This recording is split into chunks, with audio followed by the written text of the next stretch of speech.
আজকে জামাই ষষ্ঠী। আজকে আমাদের মায়ের জামাইকে সকালে টিফিন দিচ্ছে, মানে ব্রেকফাস্ট।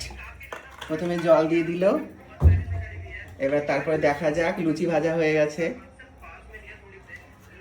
ফুলকো ফুলকো লুচি, যদিও ফুলকো নেই, লুচিগুলো চুপসে গেছে, বেশ কিছুক্ষণ হলো ভাজা।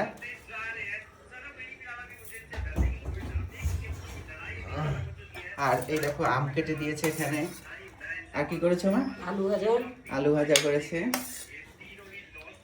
আলু ভাজা, সেরকম এলাহি কোনো আয়োজন নেই, একদম সাদা মাটা। এই আয়োজনের মধ্যে আন্তরিকতা, ভালোবাসায় ভরপুর। আর এই দেখো ছোলার ডাল করে, ছোলার ডাল তো মা এটা গরমে সেরকম একদম নর্মাল ছোলার ডাল। কারণ বন্ধুরা জানেই আমার মায়ের হাতে একদম নর্মাল রান্না বান্না করে আমার মা। আজকে আবার একটু গরমটা বেশি পড়েছে। ছোলার ডাল, লুচি, আলু ভাজা, এখানে আম। আর মায়ের জামাই বোধহয় দই খাই না, তাই তো? বন্ধুদের কিছু বলো ষষ্ঠীর দিনে, বন্ধুদেরকে একটু হ্যালো বন্ধুরা, আজকে আমার মা কথা বলতে পারে না, সবাই ভালো থেকো।